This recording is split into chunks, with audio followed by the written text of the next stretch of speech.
Hey everyone, wanted to welcome you all here for the Human Animal Support Services Q&A session. Wanted to give a really quick thank you to all of our sponsors for this, Maddie's Fund, South Fork Foundation, Purina, and the Michelson Foundation.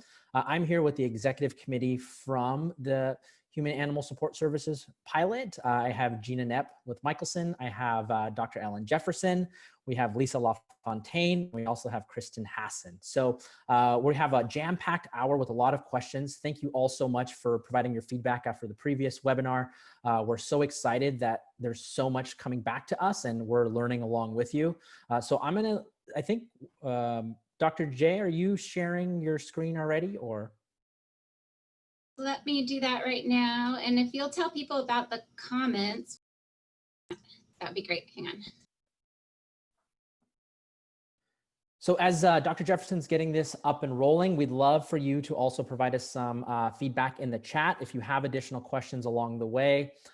We have about 17 questions that we're going to try to get through. We had about 70 that were sent to us. So this is just the start of providing that support, but please continue to engage with us. We'll also be monitoring the chat, try to provide you whatever resources that we can.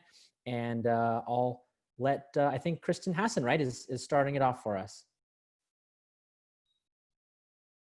Hey everybody, we're so glad to be here with you again today. You know, this process has generated so many questions, and when we offered our initial ideas, we started out by calling them guiding principles, but they weren't really that. And then we moved to calling them elements, and then we moved into calling them 10 big ideas or 10 great ideas. And that's really where we are. And so we shared those 10 great ideas with you, and the feedback we've gotten has been really tremendous and helpful and has just led to so many important conversations. So today we're going to be looking at the most common questions that you asked, and we've lumped some together because there were some themes in the questions, but others we just pulled directly from questions you've asked. So we are going to move into the first one. Okay, so this was a question that came to us about people in underserved communities, and we're talking about all this technology, but the question was, we can't exclude pet owners who are underserved in communities, and will have trouble accessing us when things like internet, phone, etc. are limited for making appointments and doing telehealth. Is there a plan to add more mobile outreach in underserved communities? So it's a really great question because we've talked a lot about how we're not really making adequate use of all the technologies that are available. You can imagine when the next pet you want to adopt, you could just text the shelter and set up an appointment. And that appointment could even be virtual, but this point was really well made that these technologies might not be accessible for some. So there's a couple elements of this that address that. And one of those is pet support services to keep pets and people together. And the other one is a case management approach. So I'll start with the first one. And the first one is that pet support services don't just need to happen in the shelter, but they need to happen in the community in partnership with other human social services agencies. So when we think about reaching our most vulnerable residents, we are thinking about partnering with homelessness services, with crisis response centers that handle people in undergoing some sort of crisis, with code enforcement to deal with people who are losing their homes or facing a housing crisis. And so for those folks, we'll partner with those agencies and have other outreach that just more broadly hits the community with things like routine medical services, spay and neuter, other kinds of care. And a lot of us are already doing this. And I know a lot of your shelters are like, yes, we already have those outreach services. The second part of this is that for the case management component, the whole idea is that up until very recently, we've just always thought about pets and people as separate entities. And this approach really thinks about pets and people as one entity and as a unit. And so those units, those human animal family bonds, are going to need different approaches. So one person the text service might work really well for them, or using a telehealth approach might work really well. But for another unit, they may need help getting a transport to medical services to get care for their pet. or they might need to see a sign in a community center that's hanging. And so really with this approach, we would use those low-tech options as well as the high-tech options in a goal to continue to serve those most vulnerable populations, but also to reach people who are able to use these newer technologies.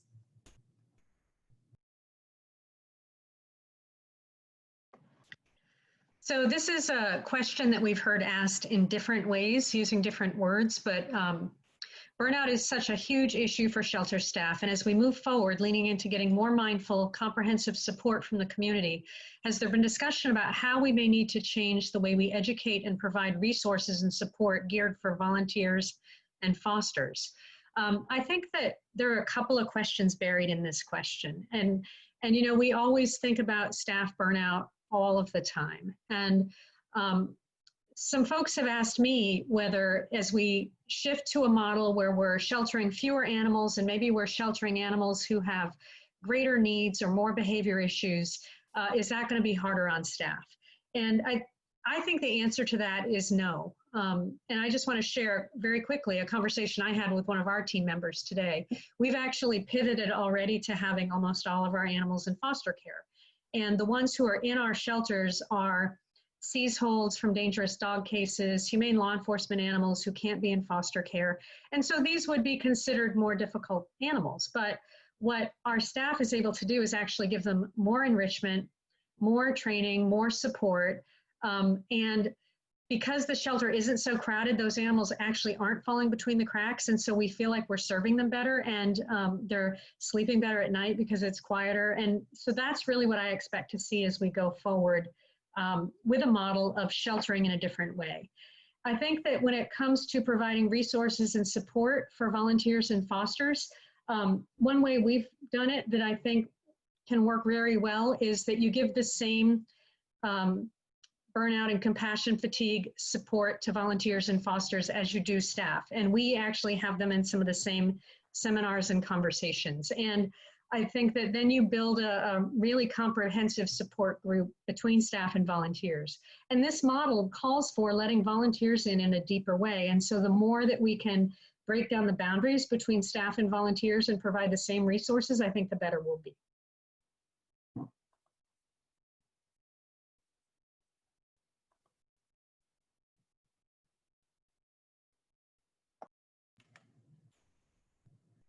So sorry, I couldn't get my little thing to pop down to click the unmute.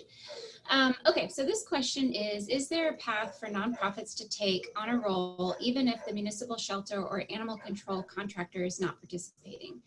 And what about nonprofits helping non-government funded rescue groups and nonprofits helping within the working groups of this whole pilot initiative?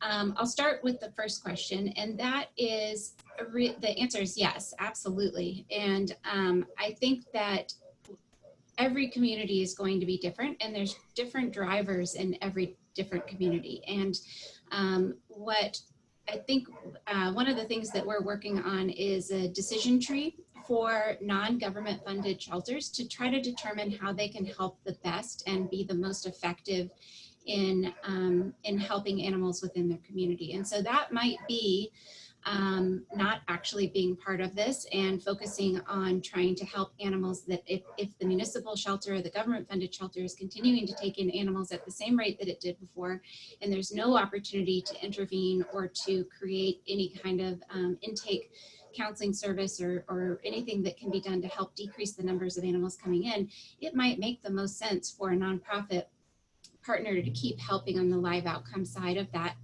relationship. If or another piece of how they support that municipal or government funded shelter. If the government funded shelter wants to do this and just can't do it all by themselves, then I think that, which is probably the case in almost every community, then I think the nonprofit really has a unique role of trying to help bring together community stakeholders, help to flesh out programming. I kind of see in our community, I kind of see the government doing the baseline fundamental care, and then we're doing kind of some what you might call add-ins or gap filling on top of that to help make a really robust picture within the city of Austin. And so I think that's how nonprofits can choose to be part of the equation. It's just a matter of understanding what you have control over and what you don't, and how do you affect the best outcomes for animals in your community. Is that going to be through human animal support, or is that going to be through supporting live outcomes at the shelter? And then within working groups, we absolutely want help from all different types of organizations within the working groups. We want rescue groups, we want nonprofits, we want government funded shelters, whether they're contracted or directly funded for their staffing from the government. And so we need that sort of wide look at things as we're trying to solve complex problems and build this path forward. So hopefully that answered that, but the answer is a resounding yes. We need nonprofits to be a big part of this.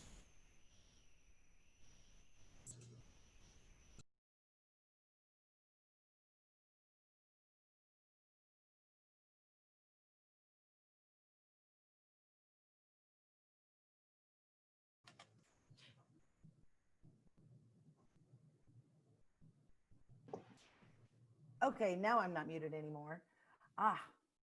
Do we think leaning as heavy on people to foster and care will be as easy when people have less time? And I say absolutely. I mean, it's going to require a culture shift. I mean, life as we know it is never really going to be the same again. I mean, Zuckerberg just announced that 50% of his staff are going to be working from home moving forward. And I think we're going to see a much bigger shift to telework. I mean, heck, it's cheaper. And some people, frankly, are more productive at home. I know I am. I'm in my sweats and I'm working really hard. But with any change, we all experience them. This is going to require some extensive, I think, communication to retrain our community members, retrain our staff, our volunteers. I mean, COVID has pretty much changed everything. So engaging our community and getting their support is going to be no different than, well, wearing masks on an airplane or sitting 6 feet apart in a restaurant. I mean, we're going to have people that comply immediately, thank goodness, and some that are going to struggle with the change, but will eventually, I think, acquiesce. I mean, the most critical component is that we all have the same or similar messaging explaining our why are we doing this, and why it makes more sense for the animals. I mean, as for municipal shelters, I mean, we have several participating in both tier 1 and tier 2 of the HAS project, and they're going to be our change agents. And I think over time, we're rewriting history and creating our new normal. But I don't believe that America is going to let us down, because they certainly didn't when we put out a call to action.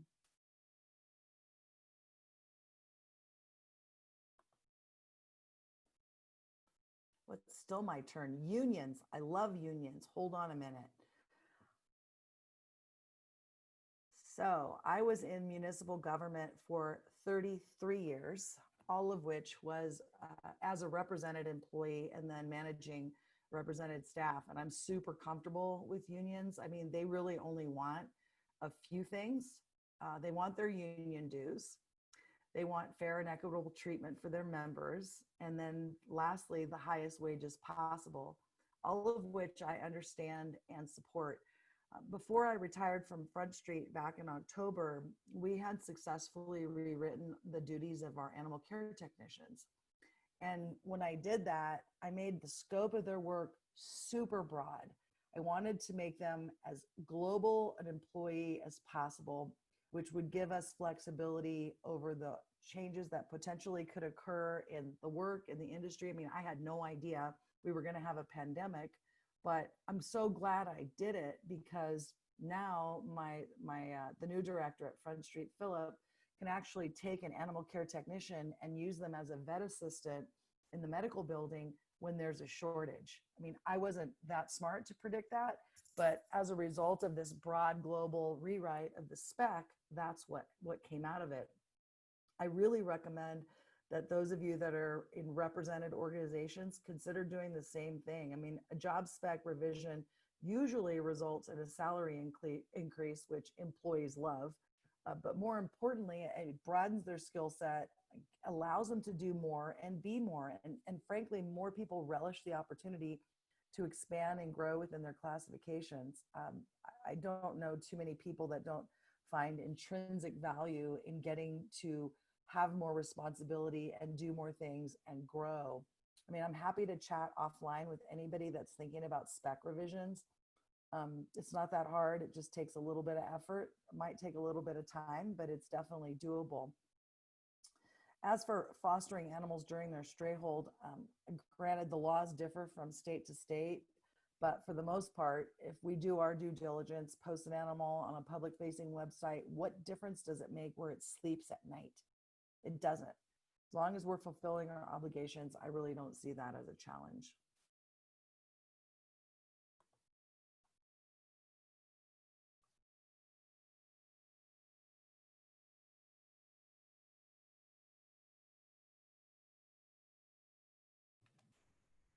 Okay. Okay. Oh, I see a K.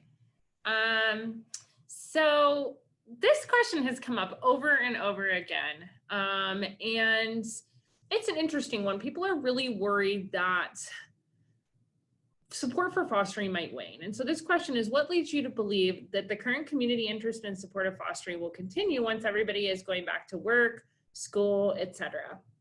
Now, if this is a worry for you, you might be saying, yeah, this is already happening. I'm worried about returns. People are trying to go back to work. And what we've seen from geographically limited disaster situations, when we've sent high volumes of animals to foster, and from situations when we've sent several thousand animals to foster at one time due to seasonal space crises, is we just haven't seen that massive speedy return of animals coming back into the system. We need to do a lot more research on this. And so one of the research questions we want to ask is, more broadly, what happens when you are housing most animals in foster? How are they coming back into the system? Right now, we're seeing them trickle back in, but what's been interesting with COVID is shelters are reporting across the board that people are adopting their pets or getting their foster pets adopted in record numbers. And we expect that trend to continue. But to be very realistic, what shelters need to do now is they need to build systems to get those pets adopted from foster now, so that those fosters can take more pets moving forward. So we definitely could hit a kink in the hose if we don't keep moving pets from foster to adoption quickly. But part of our program is building in that mechanism where a pet comes to foster and in most cases doesn't have to come back to the shelter. But for the overall worry about foster pets flooding back into the system, you can rest assured there's no evidence or precedent for that happening, and we don't anticipate that occurring.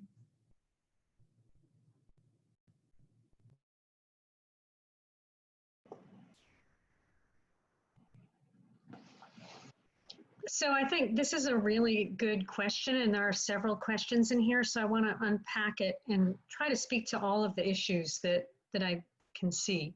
The question is, in a community where shelters see high foot traffic for adoptions and adoptable animals move through the system in hours or days because of that foot traffic, what approach are you recommending? And I think there's there's an appropriate concern that if we have taught our community to come to our facility to adopt, will we still have a way to engage with people if they're not coming to the facility to see all of the adoptable animals? And the only way that I know how to answer these questions is just through personal experience. And what we have always had way more animals than we have physical capacity in Washington, D.C. And so we've always had a huge foster program. And sometimes there have been more animals in foster than in all of our shelters combined. And that's the case right now. We are finding that we are still able to engage with people when animals are in foster homes because they're still coming to adopt. It's just the adoption isn't taking place in the building. And so it's a different kind of engagement. It's an online engagement. But because the foster family is doing so much of the adoption, the animal introduction and description part of the adoption counseling, it actually leaves us more bandwidth to do things like talk about getting your home ready, or what to do in the first days, or what resources are in the community. And so we actually save a little bandwidth on the other side. So I think it's really important to look at the fact that we'll still have the engagement. It's just a different mechanism. It will be perhaps online or through Zoom meetings of pets or on the telephone, not in our shelters. I think that the other question that's buried in here is about people being able to access animals if they're in foster care. And I guess the thing that I would say to that is that this new approach really calls for more of an appointment system for adoption of animals. And we live in a world where we have appointments for other things. And I actually think we'll be able to provide better customer service to people if we know they're coming to adopt or coming to meet an animal.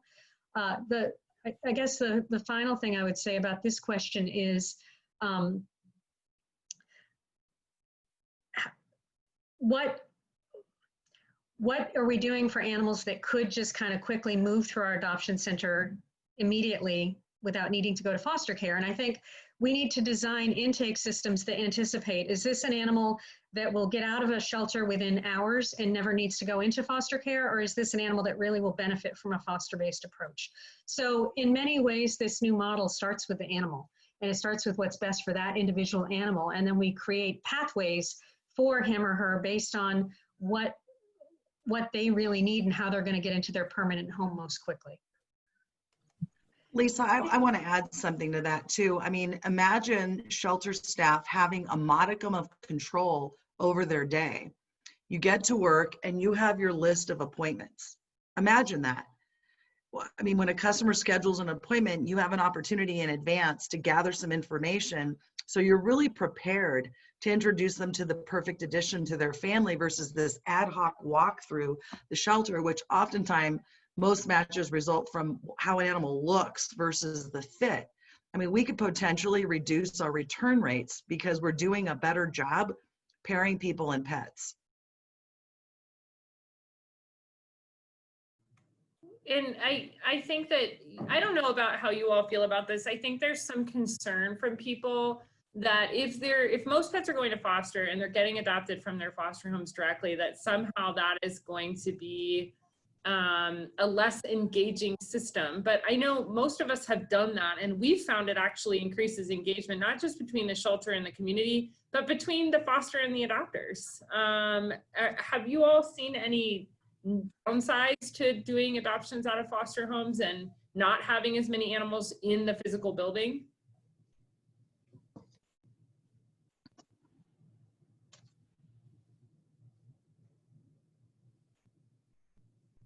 No, I haven't. And I was just going to add to that too, that I think, you know, Lisa touched on this with the length of stay, thinking that I know in our organization, really fast moving animals will move out of a cage faster than they can move out through the foster process. But I also think that we need to really evaluate all of our processes and make sure that we're not incentivizing ourselves to use a cage over a foster. There should be some sort of equity between the two that helps us utilize all of our resources in a way that helps the animals in the best way possible. So I just wanted to add that you know, if one system is ridiculously slower than the other, then it might be worth reevaluating what all is going into that bottleneck.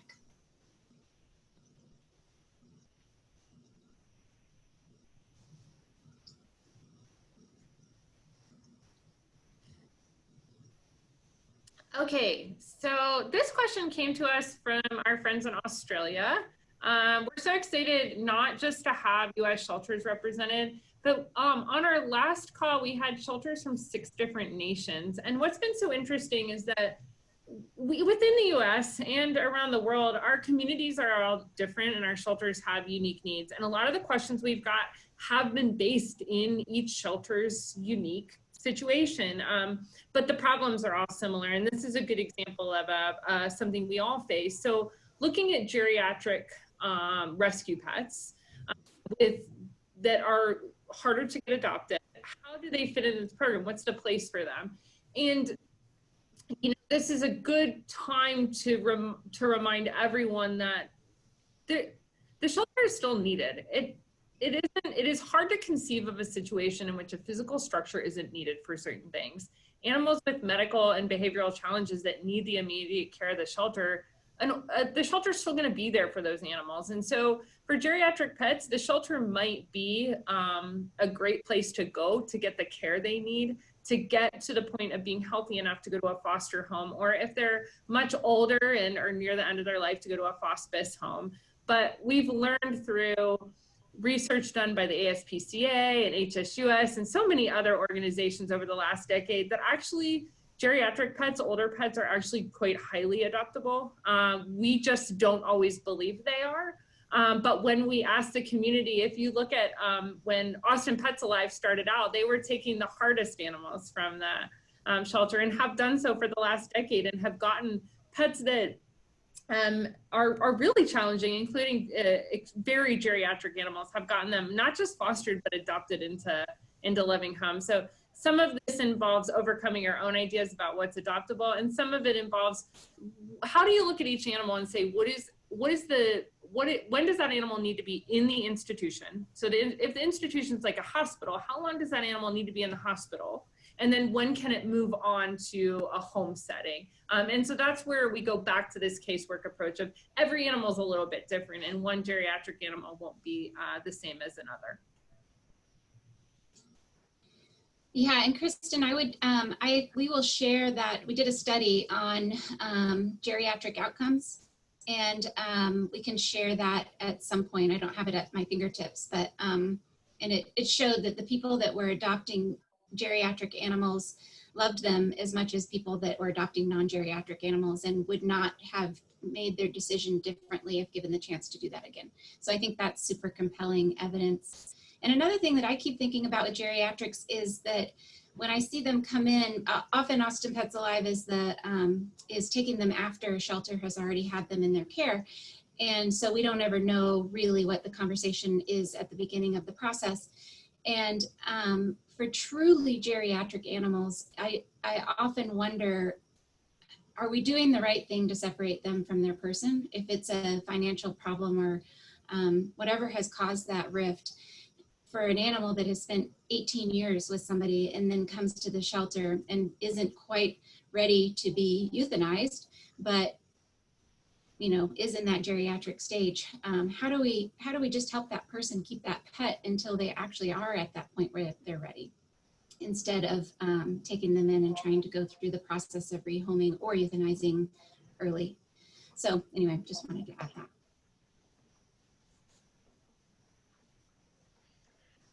So this is a question I've heard from a lot of folks, and I'm thinking about it a lot because we were actually having our latest and almost final meeting with our architects for our new facility when the COVID pandemic hit. And so we'll be rethinking some things. But the question is that there's an issue of how we can repurpose large shelters that were built with the idea and goal of housing large numbers of animals. And how do we explain this model shift to donors who funded the building? And I guess in my experience, a lot of the places that I've seen, probably most of the places I've seen that have been built in the last 15 years, were built with flexibility in mind. I think that we all have seen animal welfare change so much from decade to decade that a lot of the folks that have built shelters in the last 10 to 12 years built community centers where space could be repurposed and things could be shifted around. So I think what we're talking about is more the older facilities, which, frankly, often need refreshing anyway, just because they're older. What I would see us doing, first of all, is we're going to need more space to welcome members of the public who need medical care of some kind. And so I would see our shelter facilities being triage centers and part emergency room to treat situations where an animal can quickly go back in the community after being treated. And also just public space for things like picking up food or picking up fosters or supporting foster families. So I think a lot of it is about, I think that the program and the community need will drive the space. And we're not saying that no animals will ever be in shelters. Some of them will need to be. And I think what we are saying, though, is maybe we don't need to have animals in every single kennel. So what I know what we're looking at is how can we make some of the rooms more comfortable for our longest stay animals? How can we actually make sure they have the best digs in the house because they're going to be with us longer?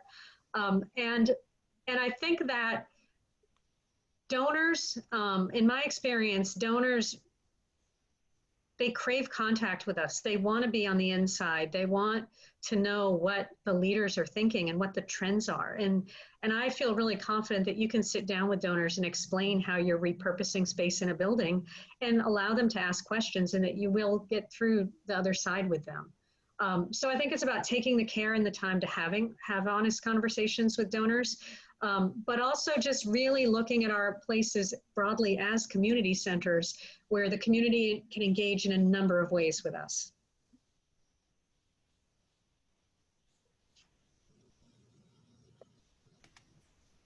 Hey, before we move on to the next question, I wanted to ask maybe Lisa and Ellen and I can help explain why people are sharing us say human animal support services.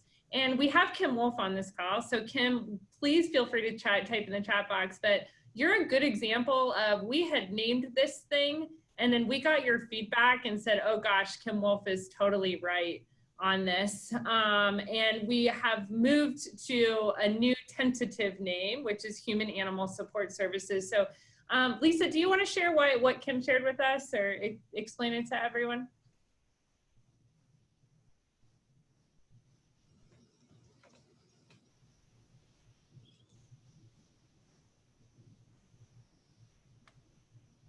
It seems like Lisa's maybe having a little trouble unmuting.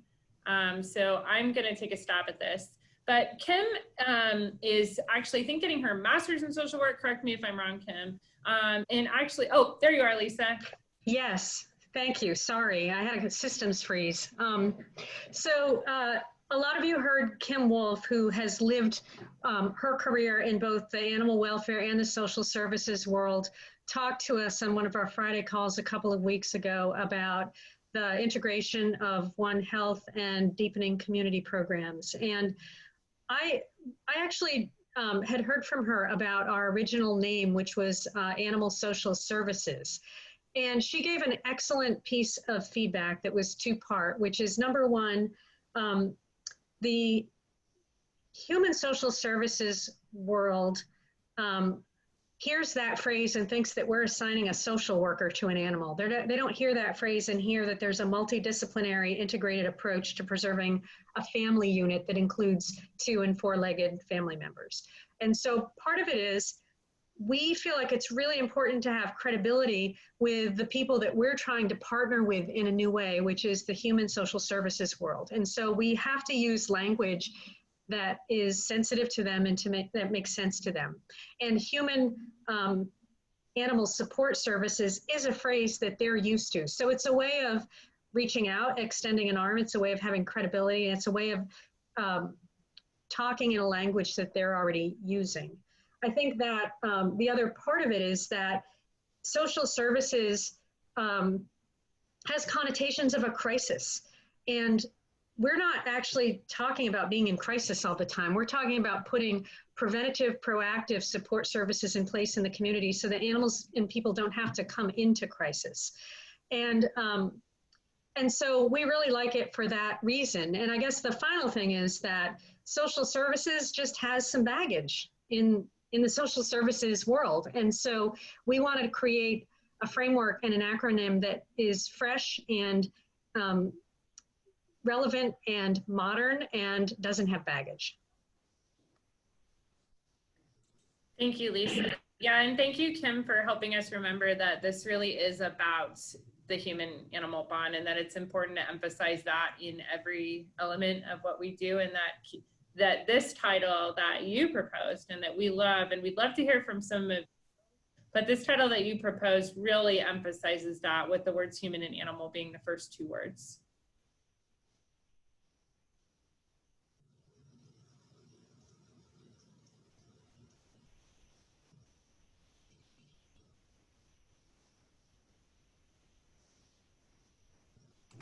Okay, so next question. When the biggest reason for pets being surrendered to us is access to affordable pet-friendly housing, how can shelters keep pets with the people who already love them? So at our shelter, like many, we have a pet support call center, and that call center takes in about 8,000 calls a month, and many of those are related to housing.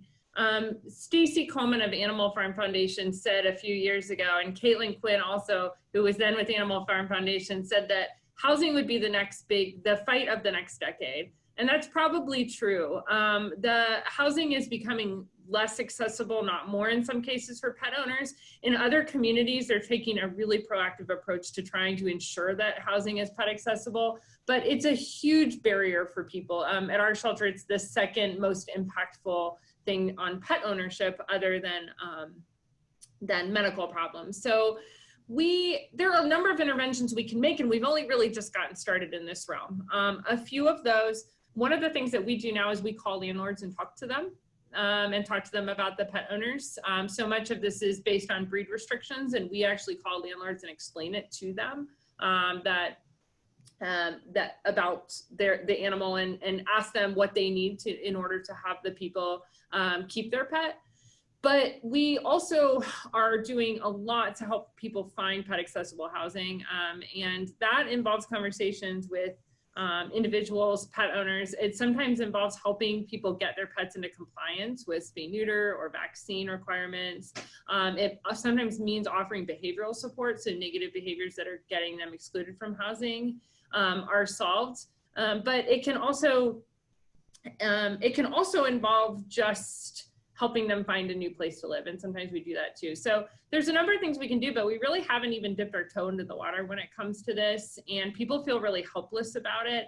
And just providing those resources allows us, of the people that come to us, we're able to keep 25 to 30% of pet owners who are coming to surrender because of housing, we're able to keep their pets with them. But again, it's a case management approach. So everybody's gonna need something a little different. And I think the reason our pet support center keeps about 3,000 animals out of the shelter every year. And I think the reason that it's a successful program is because we don't have blanket answers for complex problems. And problems like housing are complicated and they require a case management approach. And so it's why we need to consider every individual pet in person and develop a plan for them. But there are resources out there, and by partnering with local social services agencies is another way we can help keep pets with their people.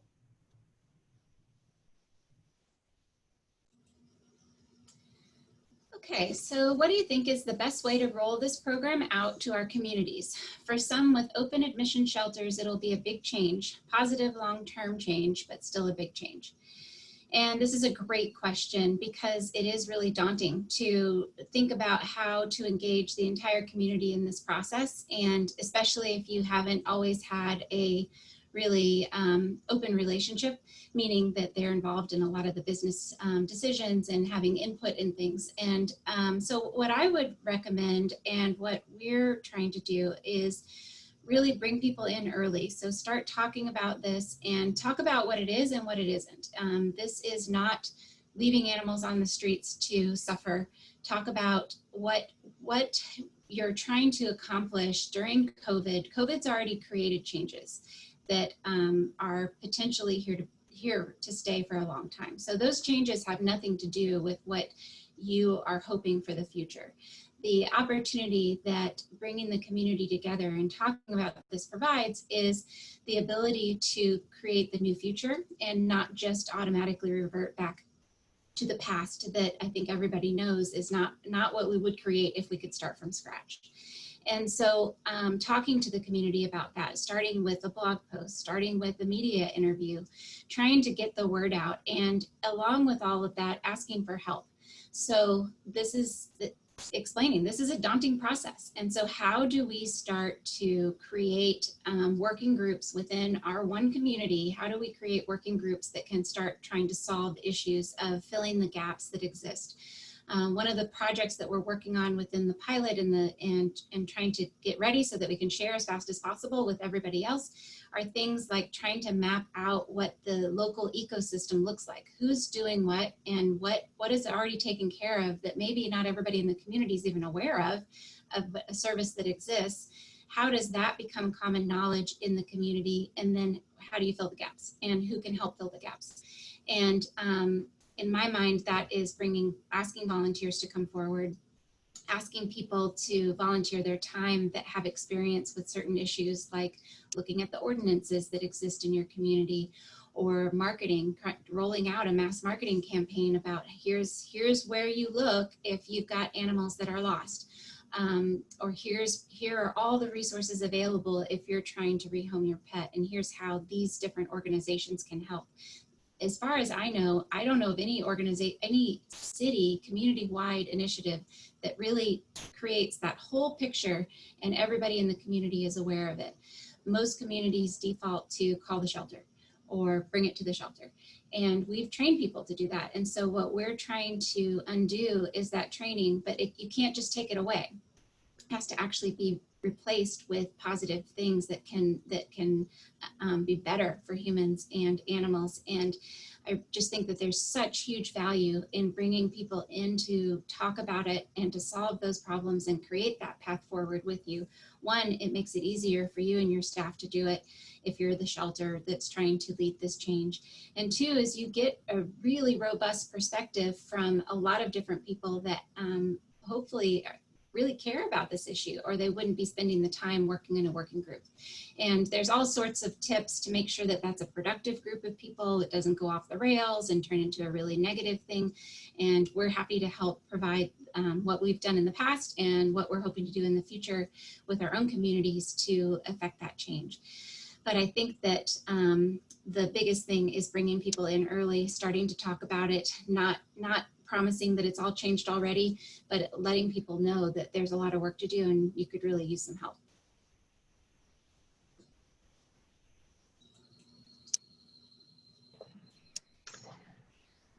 So do we have any national organizations on the call today?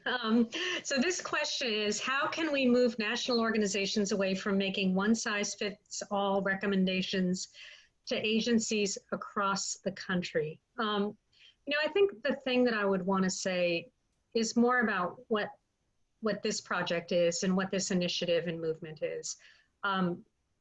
It was a very intentional construct to ask pilot communities to self-volunteer based on their enthusiasm for this model, their belief that they had the bandwidth to get it done.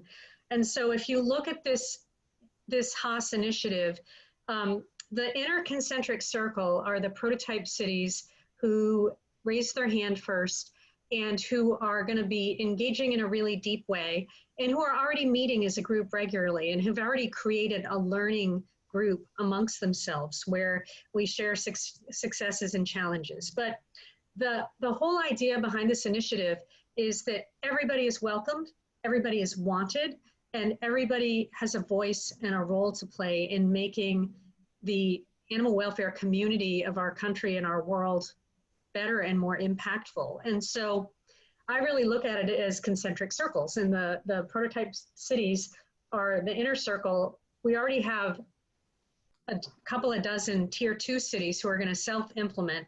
And very quickly, we're going to be moving out to organizations that just want to do pieces of this. And in some ways, this is a massive change initiative. In other ways, you can move the ball down the field by just doing a couple of things differently. And all of that is for a great outcome. And so what that says to me is that innovation is going to be happening in individual communities across the country. Change is going to be happening in communities in every geography, every state, every region. We're going to be finding new ways of doing things. And I think that when you think about innovation being on the front lines and new things are being learned and learning labs are being created and solutions are being developed, that's just a really exciting and empowering way for those of us who lead organizations to take a look at this and take a look at the power that we have and the impact we can make. So I guess I would say that just by the construct of how we've set this up, we're driving innovation out. We're trying to create the same kind of network that is not a hub and spoke network, but rather a very vibrant network in this learning initiative as we are in our communities with human animal support services. And I have great faith that this change is going to be lasting because the innovation and change is going to be happening at the local level. Okay, this is a little bit longer, but I'll try to read it here. Creating intake systems and shelters that prioritize the most urgent animals, whether behaviorally or medically impaired, would be an impactful change to the most vulnerable animals in our society. How can this role be honored and recognized instead of attacked because of the inevitable decrease in live release rates that would accompany this change? That's a really good question. And this is something that we have a whole working group around data and measuring impact. And that is really the intention behind that, is to really understand better what's happening in our shelters and in our communities. We are often resorting to things like a 90% live release rate because there's not enough clarity in what's happening, the individual animals that are coming in. And I think what the beauty of this whole project is that we start to think of animals as individuals and what's the correct path for them. And then we can have better discussions about the types of animals that are really faltering within the system, whether they're having trouble staying with the people that have been caring for them, or they might be having trouble surviving the shelter stay.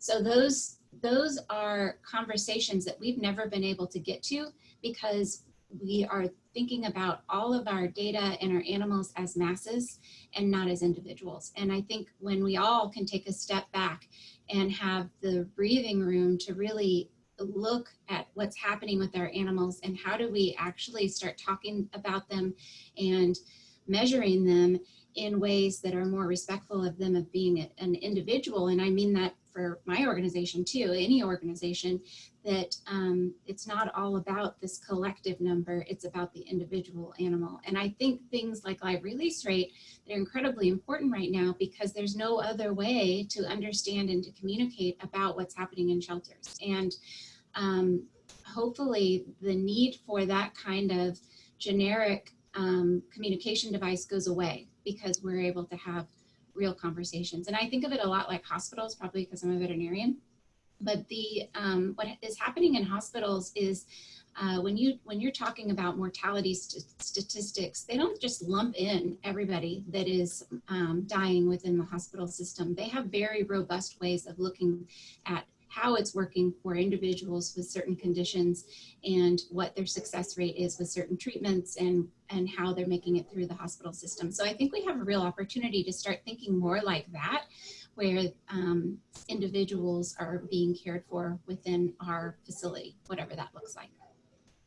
Can I add to that? I think that I think that the thing that is really in some of the larger shelters, which all of us facilitating this call come from pretty high volume shelters. And I think the heartbreak now is that those animals often just die invisibly in the back of our shelters. And some of them need to be humanely euthanized. And I hear what people are concerned about, that if there's a smaller overall number and that the more challenging animals are the ones coming in, that maybe euthanasia will increase. And number one, I don't think that's going to happen for most of us. And because our staff are so busy trying to care for the volume of animals, they can't always put the time and effort needed to save the more challenging ones. But secondly, the saddest part is seeing an animal near the end of its life, or an animal that may need to be humanely euthanized, taken away from its owner and euthanized all alone by a really busy staff who can barely find the time to do so. And regardless of if there is going to be a remaining net number of animals that are euthanized in shelters or die in shelters, to have the time to give more care and effort to those animals and more honor and respect to their lives will certainly result in higher staff morale and less burnout and less trauma. We are exposing our people to so much trauma right now, and it's not simply because the animals are dying, it's the way the system is set up. And I think having a smaller volume for us, our save rate has maintained consistently. We were at about 90% these last 2 months, and it was because the staff had more time to deal with the harder animals. I mean, if you look at our euthanasias, most of our euthanasias happen on days when everybody's stressed out and really busy. It's just reality. Like, they're slammed and they start euthanizing treatable animals, and they're amazing, wonderful people. It's the reality of this field. And I think we have a real opportunity to change that. And we've just seen our vet and our vet tech morale go up so much. And I know that's not everybody's experience. Some shelters, it's going to feel differently too. But this is going to be, I think we need to think about how complex this is and understand what we really could do if we had half the number of animals.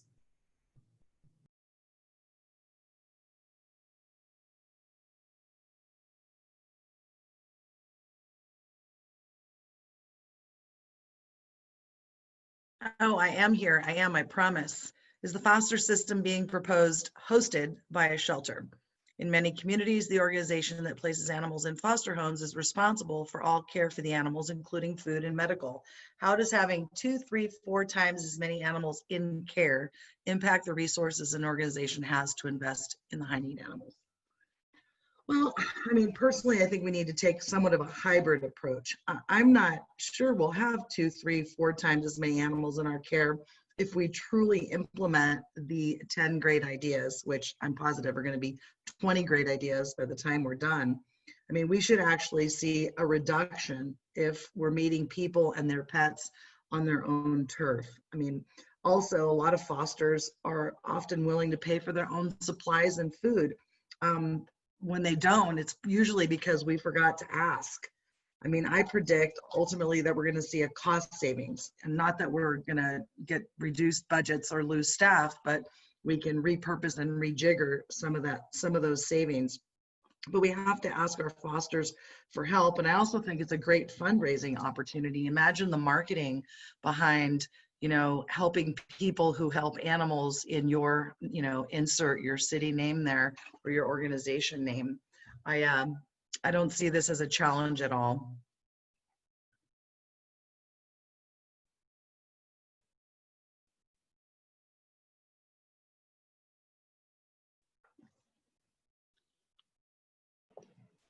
So I think this is our last question. Is that right? And by the way, there were so many excellent questions. We had to work really hard to choose the best one. If your question wasn't answered, please say something in the chat room. Let us know. We are all committed to talking with you as much as we can, and we're committed to doing this again if there are more questions that you have for us. So I want to close with this one, which is another really good question. There's an assumption that animals are being relinquished because people are in crisis. Frequently, people relinquishing pets are not invested or bonded to that animal. For those that are, we should be empowering them in every way possible to keep that pet. But that's not true for many pets and many people. How do we ensure these pets get the home they deserve if we aren't a safe, non-judgmental place to go? I think that if I could say anything that people could take away, it's that we're actually trying to become a safer and more non-judgmental place to go through this. We're trying to create a more customized system, a case management system for people and animals that really looks at the individual animals and the individual people.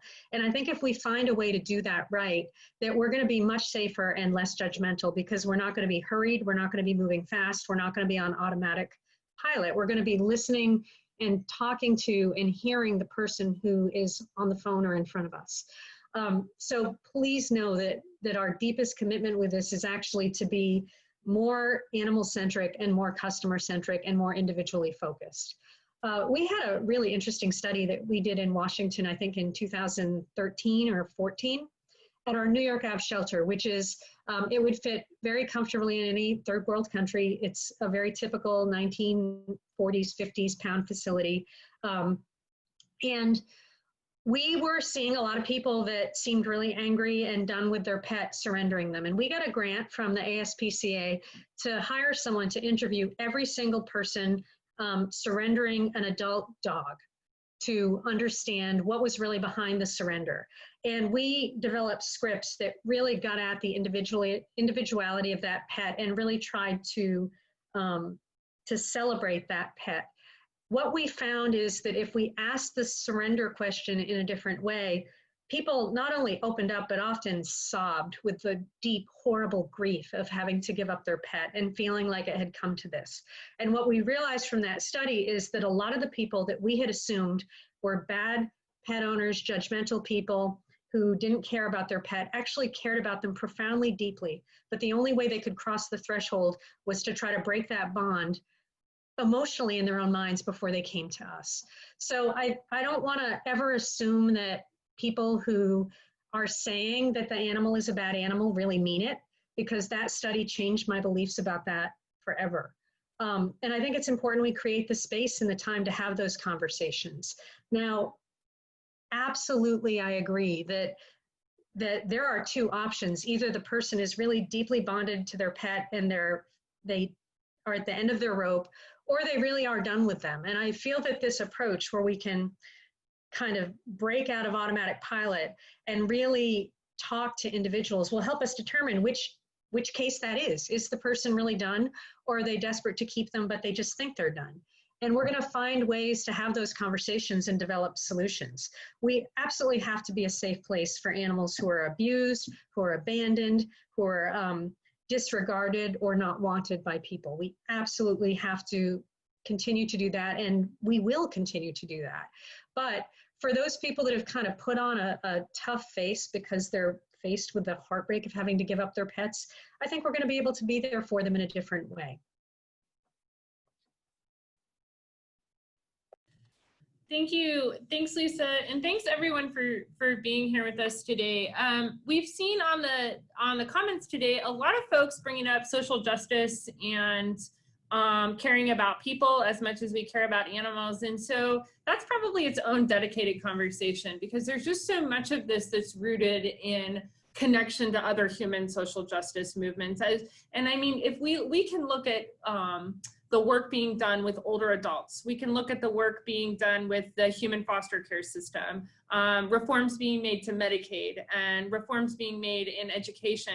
And all of that ties in directly to this work. And the 10 great ideas that we have are all informed by all of the amazing work being done to create a more equitable world and to reduce not only animal suffering, but the suffering caused when animals and people are torn apart. And for our movement to finally address that in a meaningful way. So we're also happy you joined us. And in closing, do any of the executive committee have anything, any parting words for us today as you did last time? So I have one thing, which is, again, if you could just take this away with our, with our full commitment. Although we've tried to answer your questions, we know we don't have all the answers. That's why this is a study. This is why it's a learning group. It's why it's a research and exploration, because in some ways we're testing hypotheses and assumptions. And our commitment is that if we try something out and it's not working, we're going to own up. And we're going to say, you know what, we were wrong about that, but we're going to try this new approach. And we're going to do that together, and we're going to do that in community. So please know that we don't necessarily think we're the experts at this. We just are trying to drive a project that we think that we're going to learn an awful lot about the environment we operate in so that we can do a better job collectively.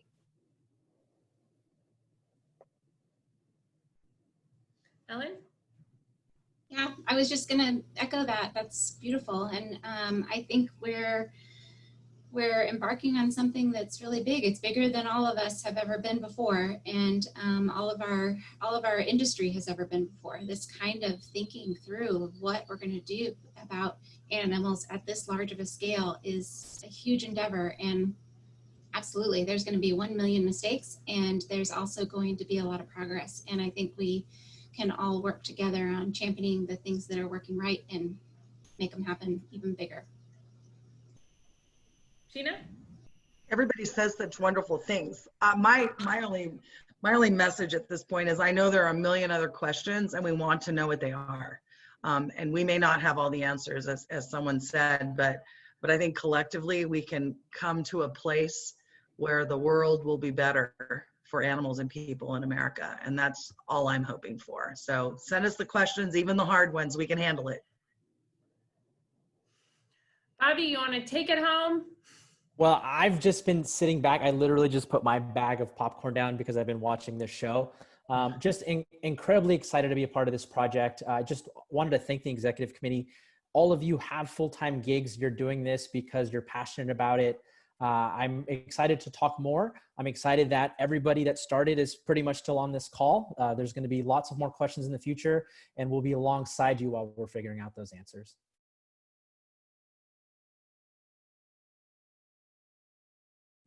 Thanks, everybody. We'll be scheduling another call. We see a few questions on that. We'll be scheduling another call to answer all the great questions that came up today. And we really appreciate you being here with us. At some point, we'll also do an interactive session so that you can all be on Zoom with us, and you can ask us your questions by popping into the Zoom. But we appreciate you using the chat feature today, and we'll see you all soon. Thanks so much. Thank you.